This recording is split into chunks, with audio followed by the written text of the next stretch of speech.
friends, would you like to learn how to make a tassel? Well, this is one that I just made a few minutes ago, and I thought while I was sitting at my desk I'd go ahead and show you how to make a tassel similar to this. I have some very thin trims that are difficult to work with in my projects simply because they're so small.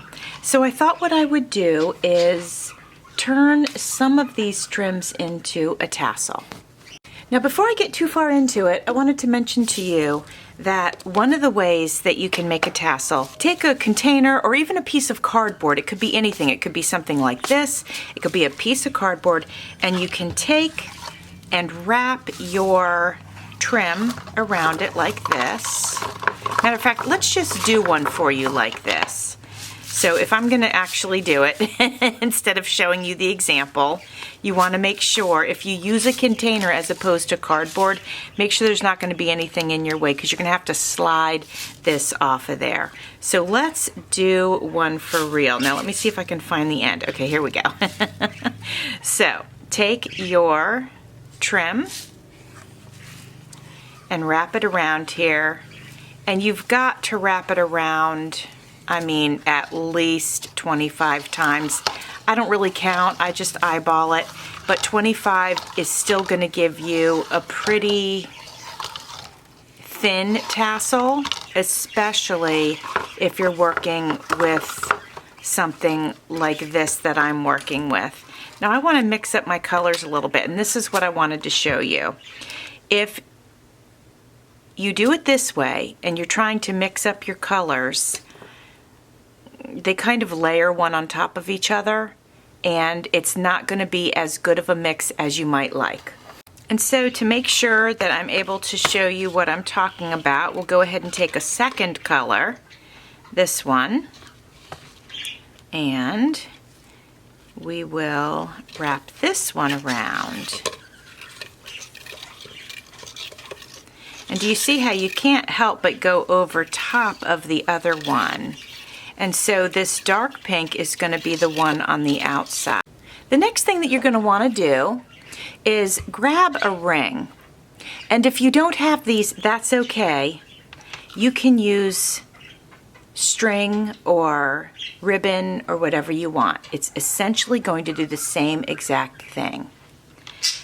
I'm going to use a ring. So I'm going to open it up if I can. Goodness, it's nice that it's tight, but holy cow. Jeez. Take your ring or your string and put it underneath all of your fibers. Okay, just like that. Now with the ring, all you have to do is close it. With the string, you would take it, slide it under just like you did the ring.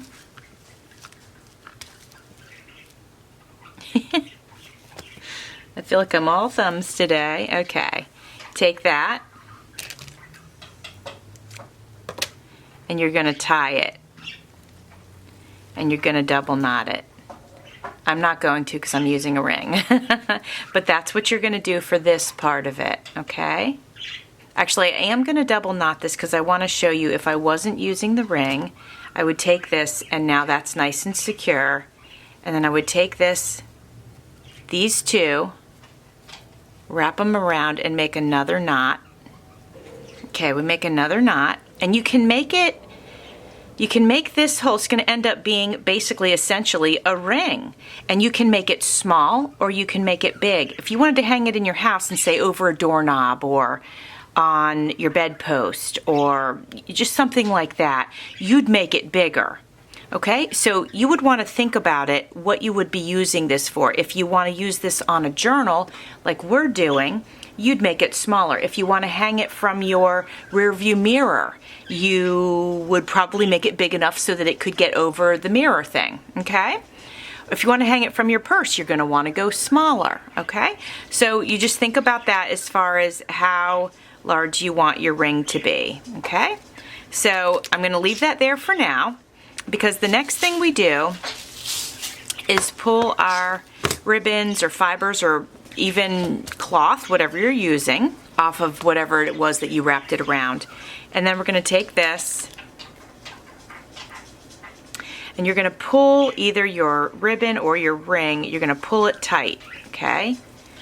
And then you're going to cut.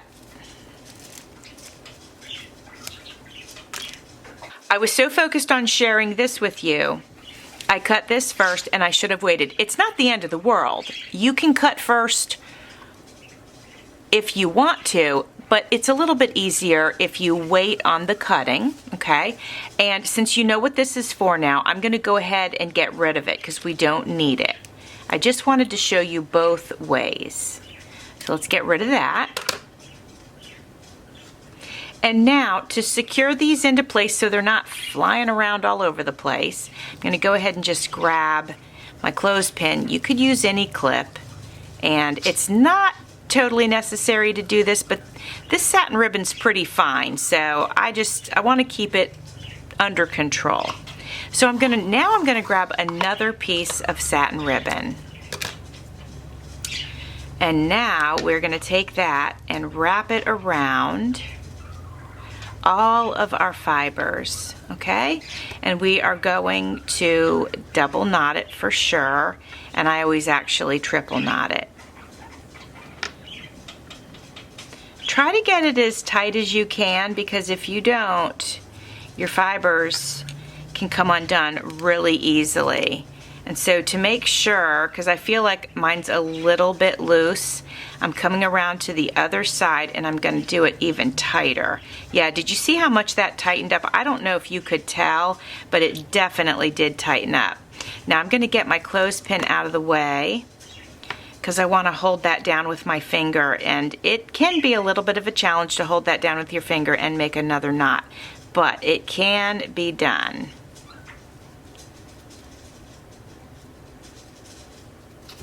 Okay, I think I got that pretty good.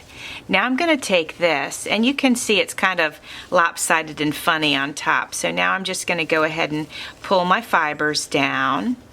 Now if you're working with cloth and stuff like that, you might want to pull your fibers a little sooner before you make this part really tight, because otherwise it can be a little bit of a challenge. So the point of me showing you that way was it's an easy way to make a simple tassel, super easy way to make a super simple tassel. And I don't make very many simple tassels, to be honest with you. But this is a pretty cute tassel. Now you can go in and add beads and stuff like that, and we'll do that later on. You can also go and check it, make sure it's even. Sometimes we don't like it to be perfectly even, and that's okay. But there it is, a super simple tassel that you can hang pretty much on anything. Okay, my friends? Since I am not one to make simple tassels, I'm going to go ahead and undo this tassel. I'm going to show you the other way to make tassels. All right, we're going to remove our ring. And we're going to put these pretty little pink fibers down on the table. And I'm going to make a couple of different piles with them. I usually do a crisscross thing, but this one, it's already sort of half made. So, and there's so many little fibers, so I figure I'll just spread them out like this, okay? And then we're gonna layer some other fibers inside of this tassel. So I know I definitely want to use these. This is really hard for me to craft with because it's so tiny and it's so pretty. So I definitely want to use it. And I think using it for a tassel is perfect. So in this case, what you would do is just cut your trims, fibers, or fabric. I use fabric a lot, you guys. And if you've seen me make tassels before, you know that I make fabric tassels a lot, and I mix trims in with them and all that sort of thing. And actually, not too long ago, I did a video of making a fabric tassel.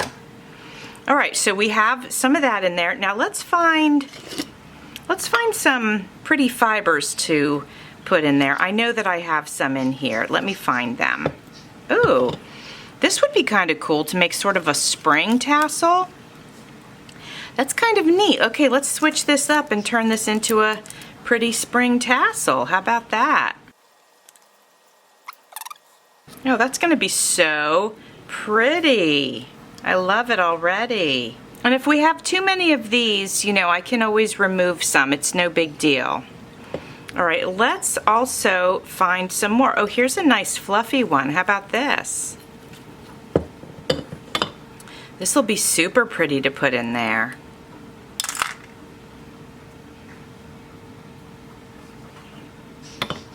Oh yeah, look how pretty that is. And I think I only had enough for one. Let's see. Oh no, I can get another one in there. There we go. All right, let's see if we have any more in our handy dandy jar. What do we think about rickrack? Rickrack's funny to tie. I see one right here that I'd like to get to. All right, let's definitely add this one. That'll be super cute. So if you do it this way instead of the wrapping way, you can add a lot more character into your tassel. And I like that. I see some pearls down in here. Let me see if I can reach them. There's a couple of things. There's this pink piece. Let's pop that in there. And then, oh, I found another small piece. Let's throw this in there. And then we'll throw a couple of pieces of green in there just because we're going for a spring feeling.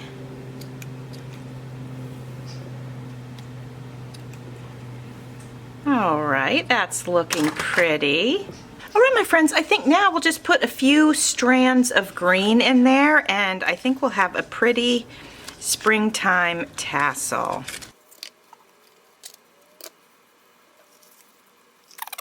It has been wound on this spool for way too long.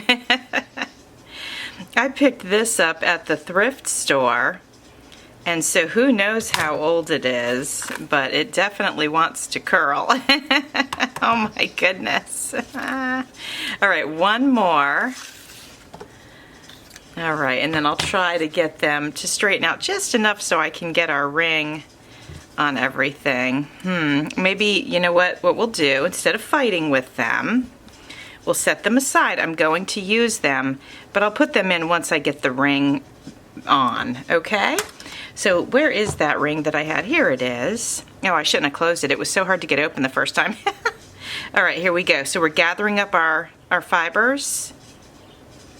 So yeah, if you laid them out on your table, you just gather them up, put them on your ring, or if you are not using a ring and you are using ribbon or cloth or whatever, just tie around it just like I showed you the first time. Okay, I'm snapping my ring closed. And I'm folding it over. Now is the time that if you have fibers that are sort of in a spot and you'd like to move them, now is the time that you could gently move some items around if you wanted to. Like our two spring ones, I wanted to just spread them out a little bit. Now I'll go ahead and add the green. I'm going to add one, let's see, I'm going to add one over on this side. And pulling it down so it's underneath a little bit. I don't need all of the green ones, you know, at the top, right? All right, got it. Okay, there we go. Okay, now I think this is ready for me to go ahead, and I can go ahead and use my clip. You can use any kind of clip that you want, just to hold your fibers into place a little bit so it's not quite such a wrestling match when you go to tie everything. So I'm going to grab another piece of ribbon. Oops. Tie around it.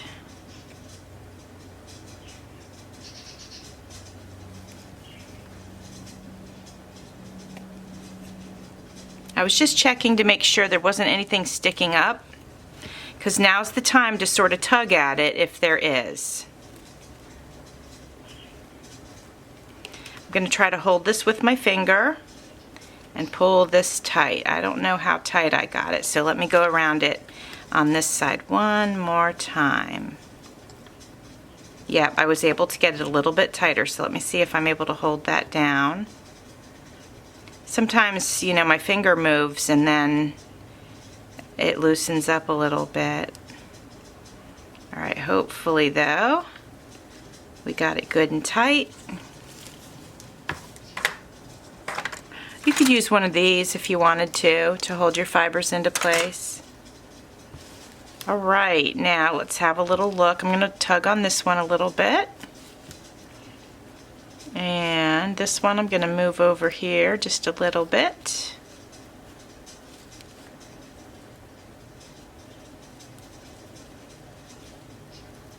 If you move them, be careful. If you pull on them too hard, you'll pull them right out. All right, and now we just take this and check the bottom. See how we have some long ones? I don't obsess about them all being even, but I don't want the pieces too long. Okay. Now let's have a little look-see. Did you notice I put some pearls in there? Where did they go? Yeah, they're here. Here they are. Here they are. Aren't they pretty? All right, so there is our little spring tassel, right? So cute. Sometimes I'll go in and add charms, but I don't know if I'm going to do that to these. I guess I could go look and see what I've got in my stash. All right, let's go ahead and dress up this Nemo tassel. What I've got is I have some really pretty blue glass beads. I'd like to get those on there. Now, as you can see, this would be hard to feed through, but I have a trick for you. Now, this method would not work if the holes in the beads were not big enough, but I've taken this thread and I've pushed it through the hole in the bead. This is a very thin wax thread, actually. Super thin. It's not like normal wax thread. And then I pulled this little trim through, and now I'm going to pull them both through the bead. And voila, there we go. And that's one way that you can do that. So the same thing goes for if you have jewelry wire, which is probably easier because it's pretty stiff and it can fit through the hole pretty easy. And then I just take and either add, let's add a charm to the bottom. We'll add a little mermaid here. Even though I know there's no mermaids in Nemo, that's okay. We're having fun with it. And then once I tie this in a knot, that will hold the bead in place. Or I could have just done a couple of double knots right under the bead, and then that would have held it just fine.